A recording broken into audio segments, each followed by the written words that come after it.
Good morning children. आज हम हरि कृष्ण प्रेमी जी के द्वारा लिखित एकांकी मातृभूमि का मान के बारे में पढ़ेंगे। एकांकी मातृभूमि का मान एक राष्ट्र प्रेम से सराबोर एकांकी है। इस एकांकी के माध्यम से लेखक ने हमें ये बताना चाहा है कि वास्तव में हमारी माता और मातृभूमि दोनों स्वर्ग से भी श्रेष्ठ हैं। हमें इनके लिए अपना तन मन धन सब कुछ न्यौछावर करने के लिए तैयार रहना चाहिए। इस एकांकी के माध्यम से राजपूतों की एकता और देश की अखंडता के लिए प्रयास के बारे में भी बताया गया है। ये मध्यकाल में जिस समय महाराणा लाखा, जो महाराणा सांगा के पौत्र थे, उनके समय की ये कहानी है।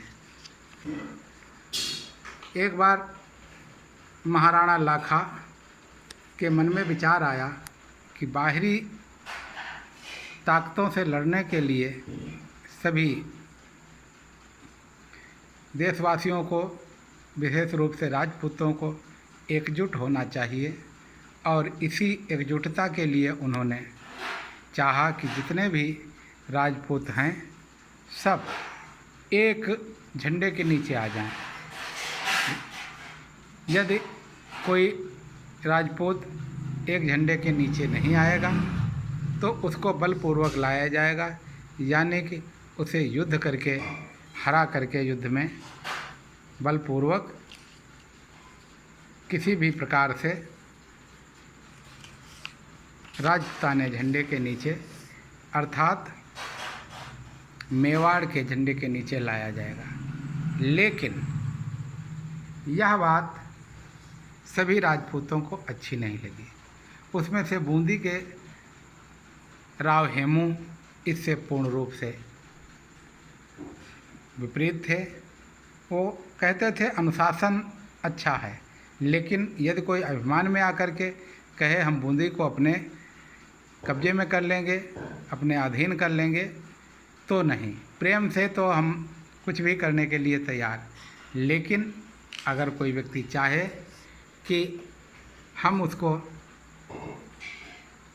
बलपूर्वक अपने बस में कर लें तो ये संभव नहीं है।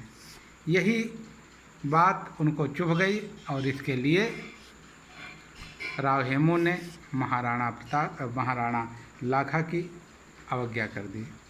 क्योंकि यह संदेश लेकर के महाराणा लाखा के सेनापति अभय सिंह गए थे, इसलिए अभय सिंह ने जब पूरी बात बताई तो महाराणा लाखा लाल पीले होने लगे और यहाँ तक कि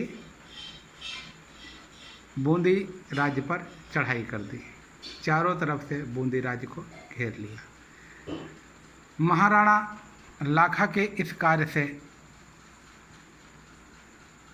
राव हेमू और बूंदी में हलचल मच गई। बूंदी के दुर्ग के दरवाजे बंद कर दिए गए और मंत्रणा करने लगे कि इतनी बड़ी सेना से हम छोटी सी बूंदी के लोग छोटी सी सेना लेकर के कैसे मुकाबला कर सकते हैं।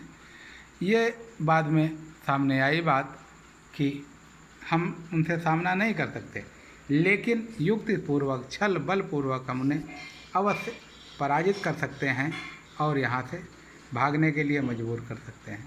निश्चय हुआ कि रात के अंधेरे में 12 बजे आधी रात में हम लोग राजपूतों की सेना राणा की सेना पर हमला करेगी। बूंदी की सेना जिस समय राणा की सेना सो रही होगी उस समय हमला करेगी, उनको संभलने का अवसर ही नहीं देगी।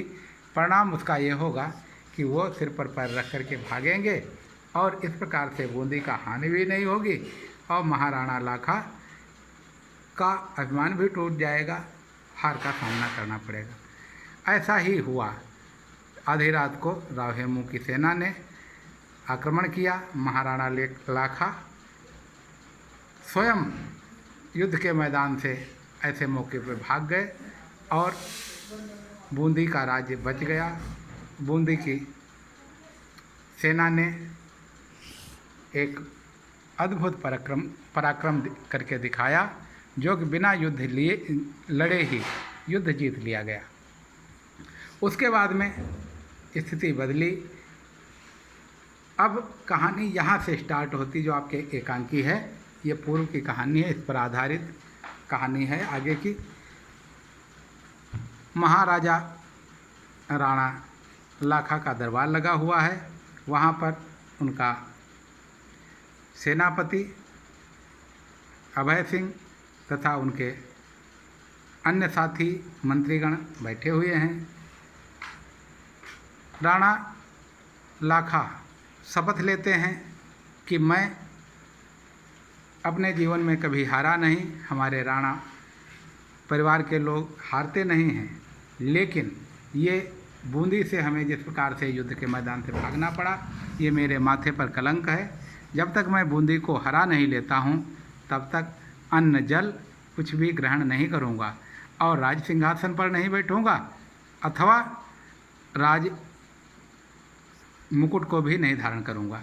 ये बात जब उन्होंने प्रतिज्ञा के रूप में ली तो सभा में सन्नाटा छा गया और सभी लोग सोचने लगे, इस प्रकार तो राजा का एक वो हो जाएगा, क्योंकि राजा कैसे जीवित रहेगा बिना अन्न जल के, और बूंदी को हराना इतना आसान भी नहीं है, तुरंत तो नहीं किया जा सकता है, कुछ समय के बाद में किया जा सकता है।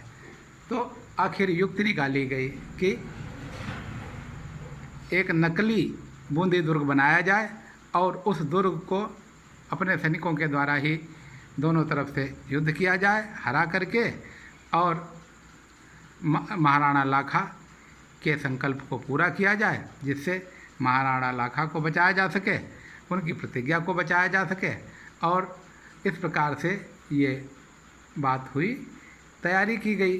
तैयारी के बाद में बूंदी के ही कुछ सैनिक थे, उनमें वीर सिंह एक प्रधान सैनिक था, उसे सेनापति बना दिया गया, और बूंदी का जो नकली दुर्ग था उसमें उसे कहा गया कि आप युद्ध नहीं करोगे, केवल ढोंग करोगे युद्ध करने का।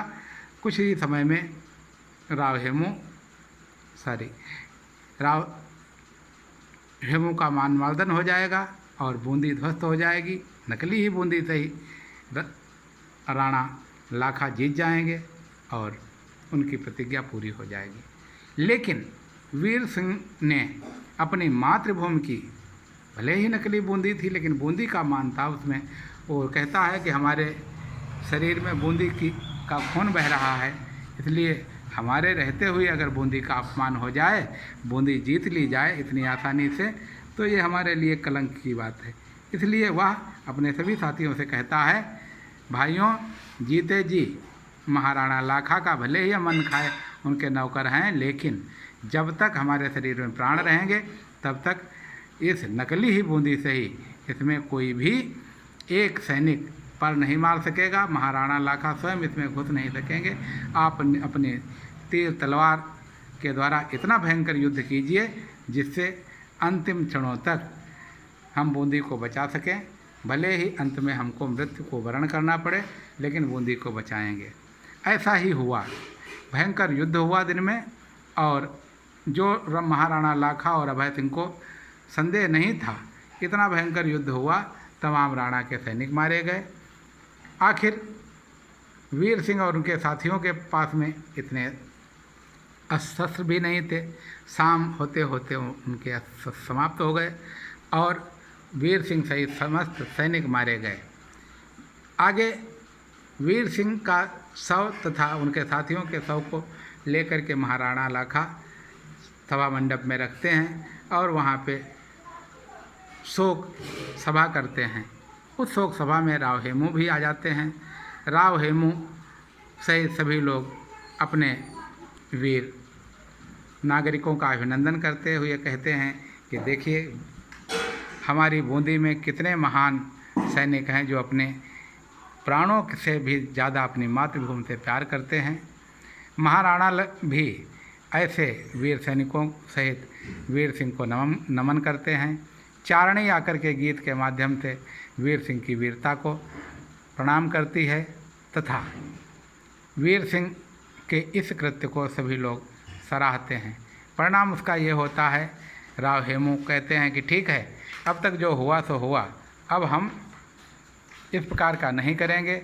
सभी राजपूत राजा एक छत्र के नीचे आ जाएं, महाराणा लखा के छत्र के नीचे, यानी कि मेवाड़ के झंडे के नीचे ही सब लोग आकर के विदेशी ताकतों से संघर्ष करें और विदेशियों को भारत पर विजय पाने से बचाएं। अपने मातृभूमि की रक्षा के लिए अपना सर्वस्व न्यौछावर करें। अपना अभिमान मातृभूमि से नहीं बढ़ा है। हमें अपने अभिमानों को छोड़ करके, अपनी प्रतिबद्धताओं को छोड़ करके मातृभूमि की रक्षा के लिए सर्वस्व न्यौछावर करने के लिए तैयार रहना चाहिए। इसी में हमारा, हमारे देश का, हमारे समाज का कल्याण है। यह इस कहानी के माध्यम से हरि कृष्ण प्रेमी जी ने हमें एक सीख देने का काम किया है। बच्चों, इस कहानी पर आधारित जितने भी गद्यांश दिए गए होंगे और उन पर आधारित प्रश्नोत्तर होंगे, वो आप करने का प्रयास करोगे। अगर कहीं पे नहीं कर पाते हो तो हम उसे करवा देंगे। धन्यवाद बच्चों।